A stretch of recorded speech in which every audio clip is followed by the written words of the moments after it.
More chips don't let the salad win. That's the message in terms of nature of the food maybe that we consume in Wales. It's Wrexham.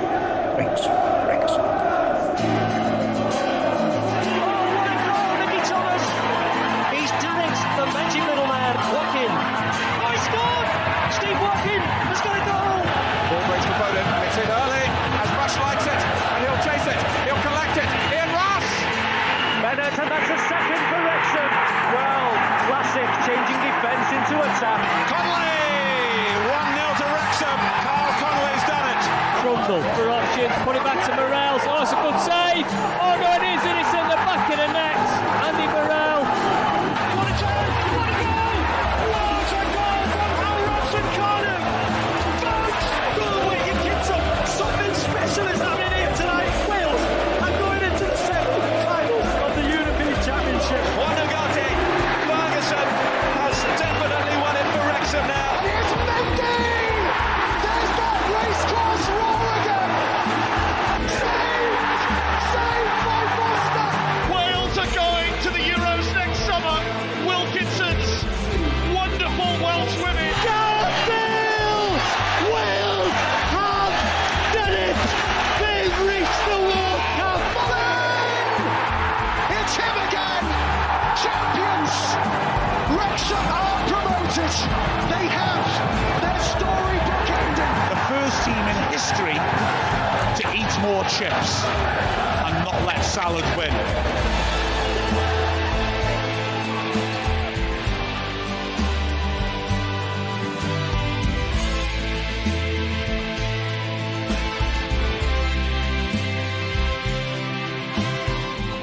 So less than 2 weeks now before Wrexham start their EFL Championship season, and Wrexham fans all over the world are clamouring with excitement as Wrexham travel to the south coast to St Mary's to take on Southampton.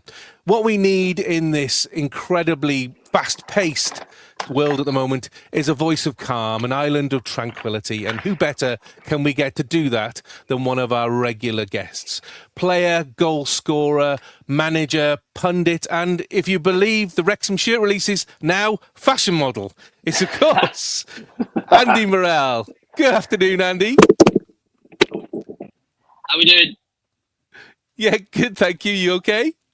Yeah, all good, all good. Yeah, I'm not so sure about that. I had a whale of a time, by the way. What a brilliant little get together, but it was so hard to keep the shirt, what the shirt was, and that because did it about a week or two before, and so trying to keep it under wraps, if you like, before the release dates and stuff wasn't easy. But great laugh, Mickey and all them there, the boys there, Gaz Owen, Gary Bennett, just brilliant banter, and some of the stories were class.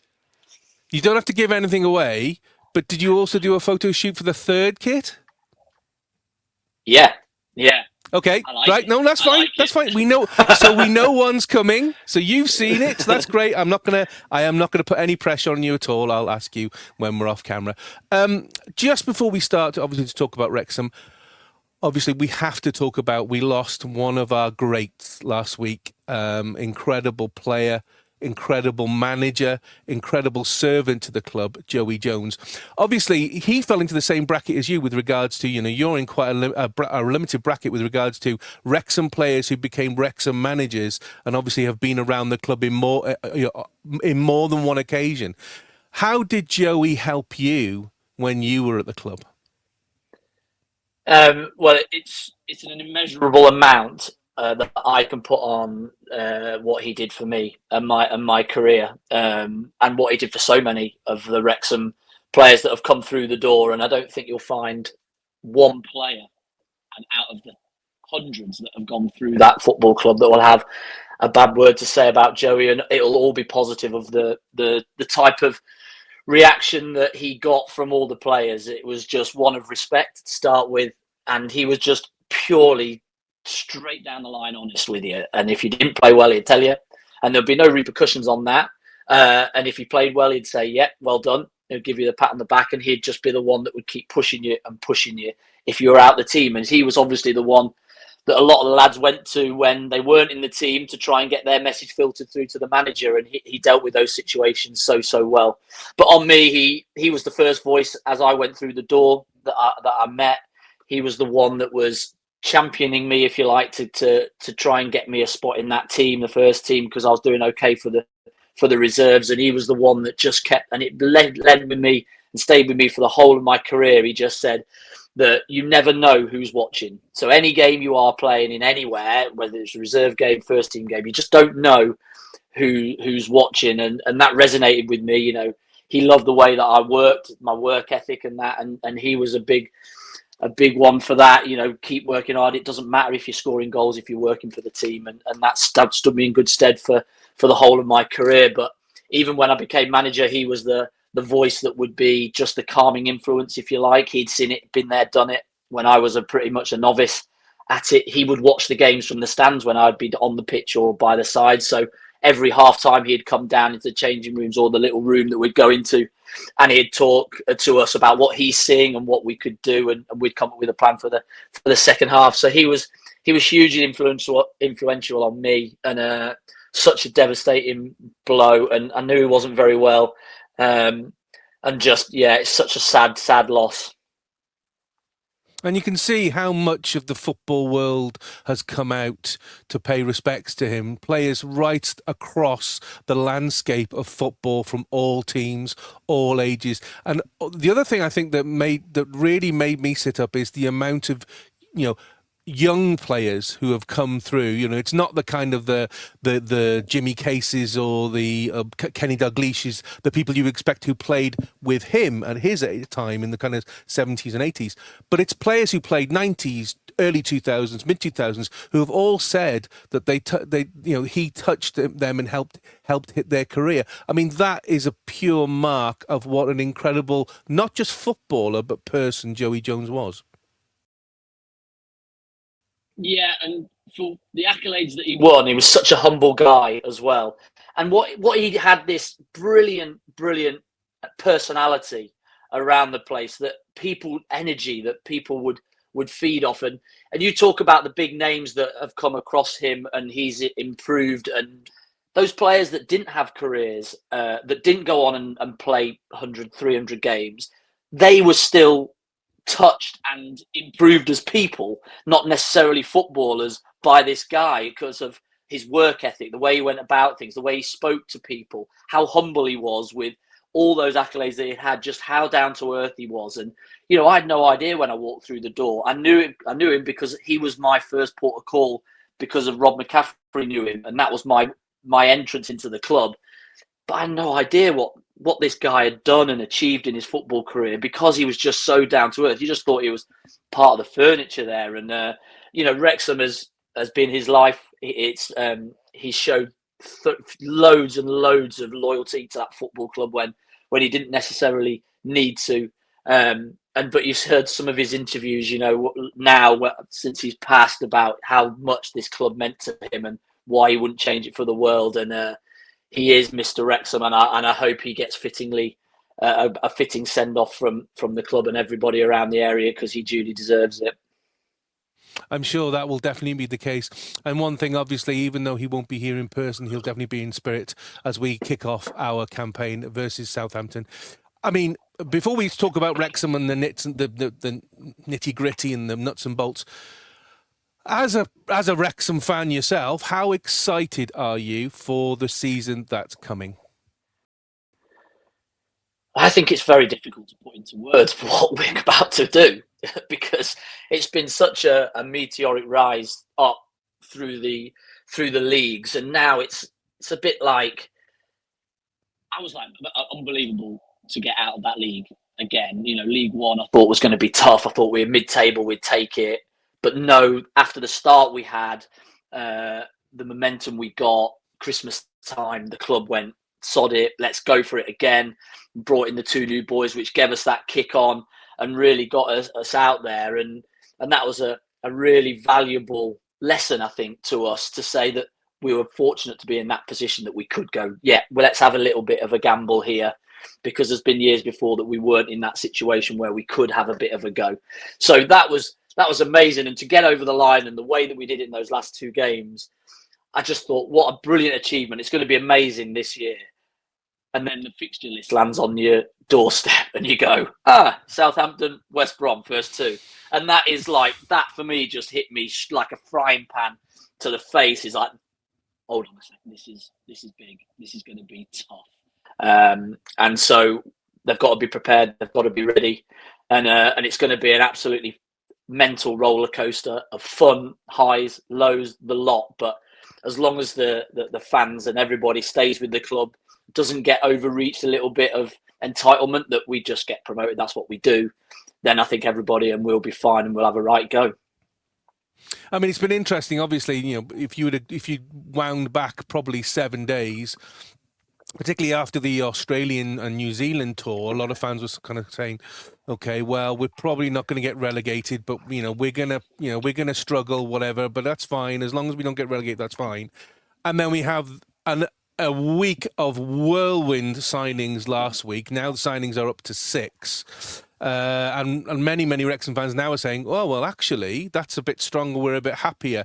I mean, what's been your take with regards to Parky's signings so far? Obviously, knowing that when we recorded this, we're up to 6, and the last signing that we've made is Lewis O'Brien in midfield.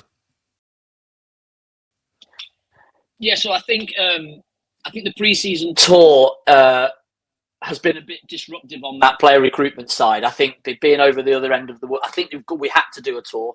America was full with the World Club Cup, and so to go to Australia is another brilliant reach for the club to go and make us a bigger brand, if you like, and really touch all sides of the globe. And I thought that was a great effort. I thought we had 3 good friendlies out there. I thought the temperature was perfect, so they would have had loads of training when they were out there as well. It wasn't like they had to be picky and choosy and they were travelling all over. It would have been a good trip.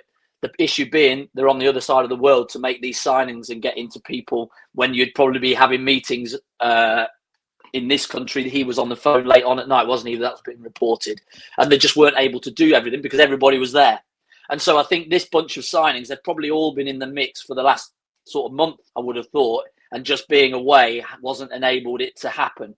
But they've all happened now. They've obviously got the nod while we're maybe away, and they've all signed once we're back, and then they're getting processed as we do it. So that's probably why they've come a little bit quicker after that while we've been away. But the quality of the signings that we've brought in, I think, are really, really good, really high. They're not massively outreached, if that makes sense. It's within what we are looking for. It's another little step forward. But what I sense from all 6 of them is that, and what I'm hearing is, every time somebody's left one of the clubs, he's absolute grafter. He's an absolute worker, and that's for all of them. They've worked their absolute nuts off all the time, and I think Parky's going down that route. Is we might not have top quality for the Championship, but we are going to not get outworked by any team in this league, and I think that's where he's gone with the group. I mean, reportedly, so far, we spent between £6 and £8 million. If you can wind back as much as you can, what was the highest you paid for a player when you were manager? Well, we didn't. It was simple as that. We didn't. We didn't. We couldn't, and that's fine because you know what pool you're shopping. You know what shop you're in.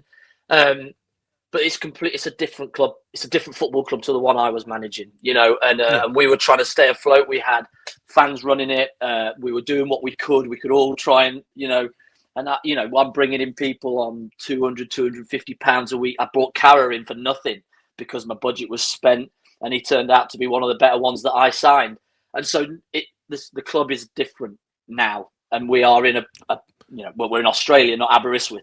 For pre-season. Yeah, absolutely, right, yeah.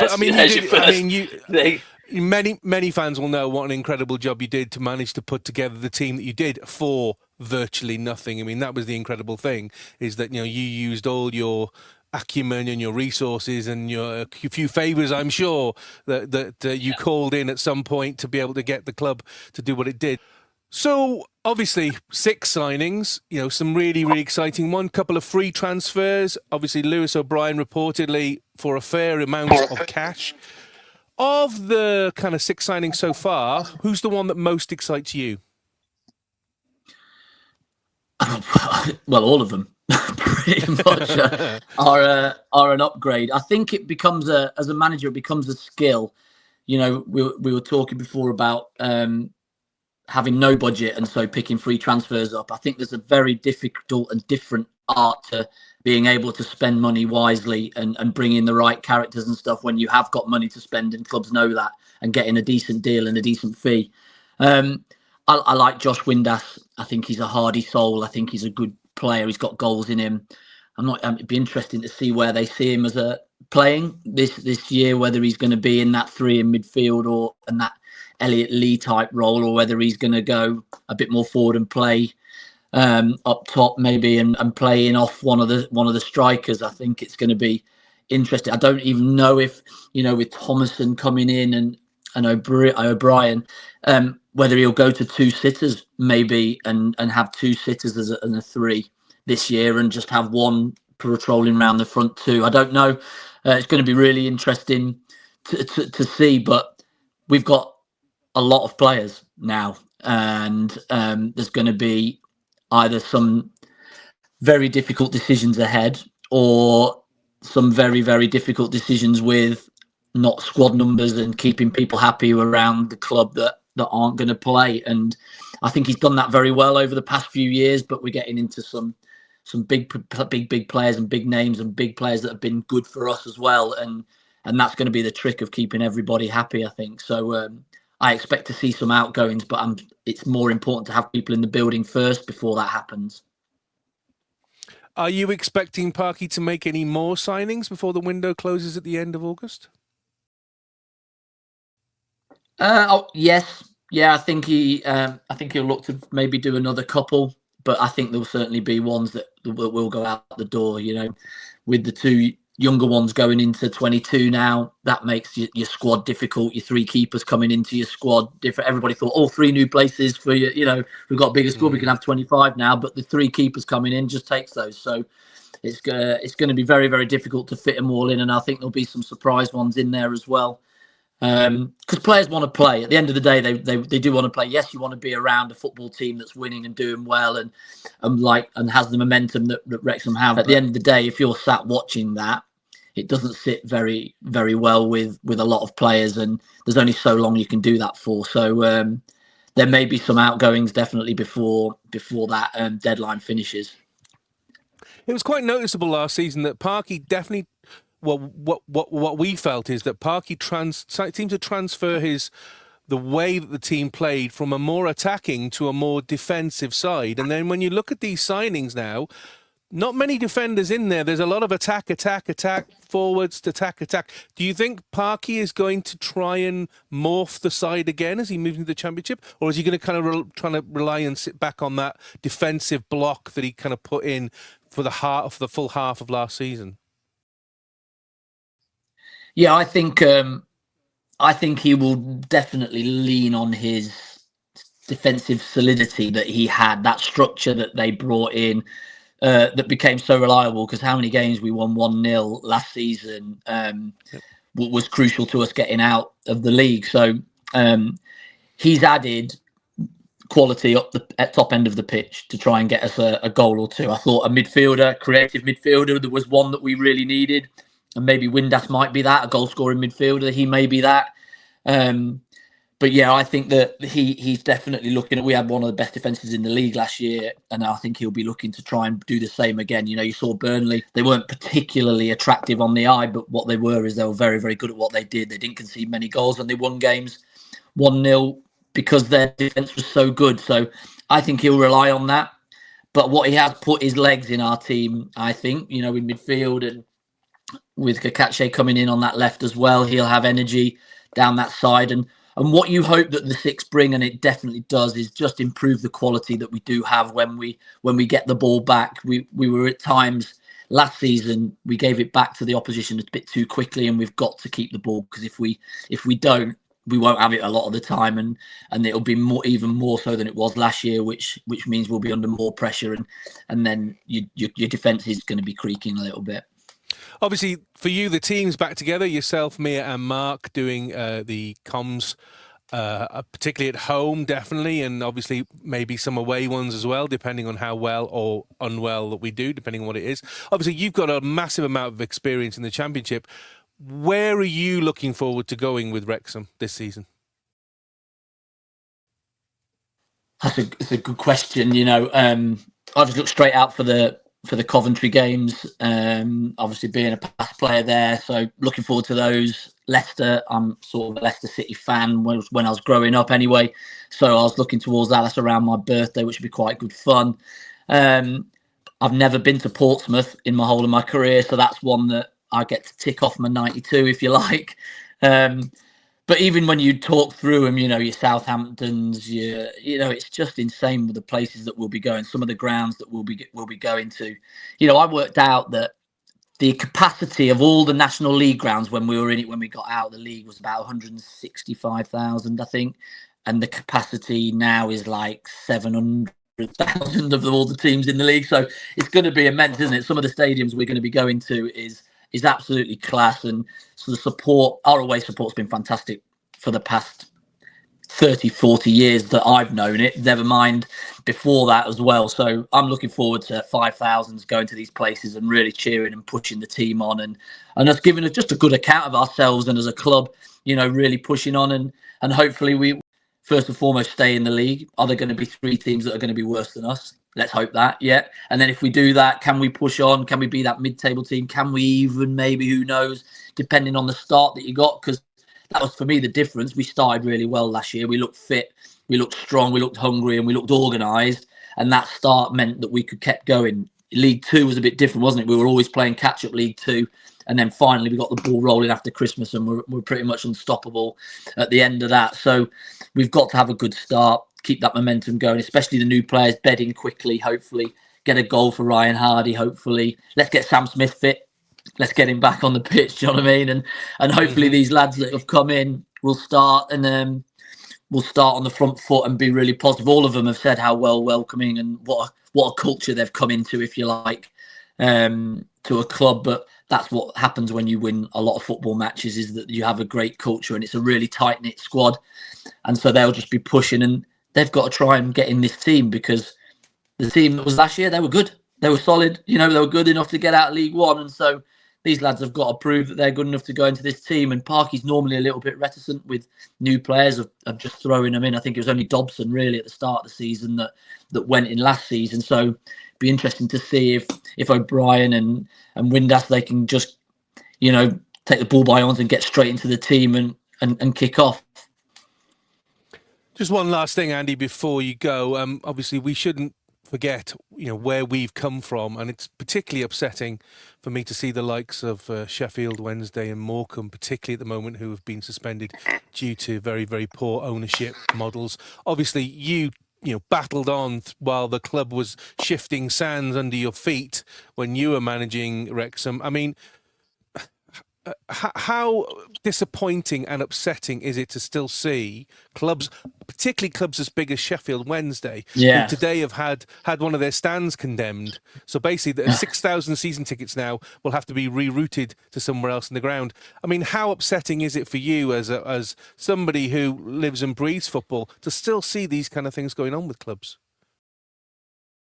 Yeah, well, they're lucky that they've got that room to move them to, in the stadium that they're in, But football's just a funny game, and these people come into the game thinking that they can either make a little bit of money out of it, or they can become these heroes that other businesses don't necessarily give them that platform.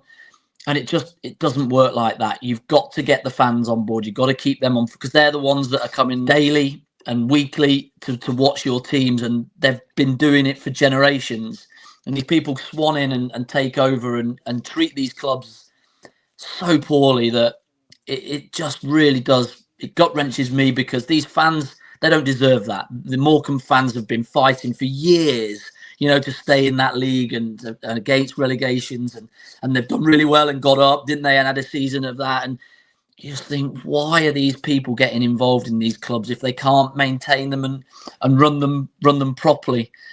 Let's fingers crossed hope that there can be something may happen that just out of nowhere that can keep these clubs alive, because I just feel for the fans the most, that there's players there as well that have obviously got livelihoods, and they're hoping that their contracts are fulfilled, but if not, then they're free, but it's late for them to find another club, and it just becomes carnage. And it's just not fair on these people that have given their lives. We had it, didn't we, at Wrexham, when the fans ended up taking over. They put their hands in their own pockets to keep the clubs alive, and thankfully we were able to just sneak through and get through that period, which was tough.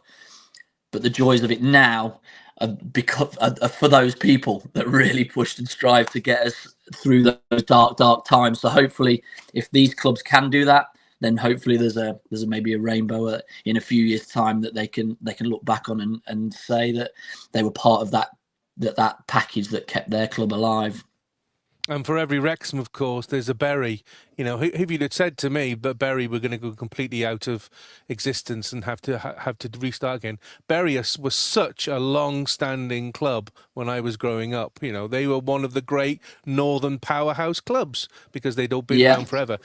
Who'd have thought that they'd have been pushed out of existence, which is what she told me. Yeah. Well, Andy, thank you very much for your time. I really, really appreciate it.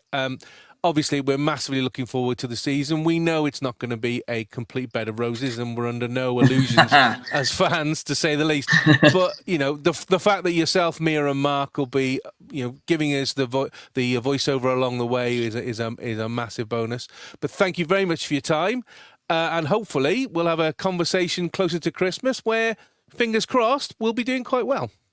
Yeah, no problem. Loved it. Thanks very much for having me on. And I'll try and keep you up to date with as much as I can. We try and make it fun as well as informative, if you like. And we'll be home and away this year, which would be great, and doing the games. So really looking forward to it.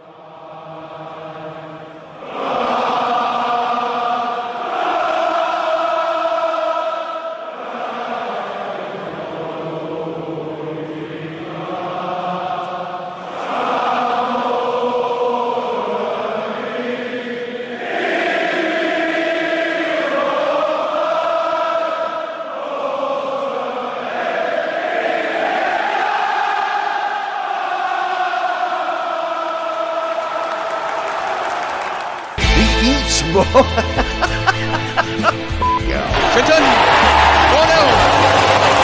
Thomas, after like a goal. That's number 5. Plays it through to Bellamy. Craig Bellamy has 2-1 Wales. Craig Bellamy. Tony Hughes for Wrexham into the lead. And that's it! Wrexham are champions! Wrexham are champions! Wrexham are the FA Trophy winners 2013! Alex Cross, great ball! Equaliser! Elliot Lee! Back promotions. Can you believe it? The Eat More Chips Podcast!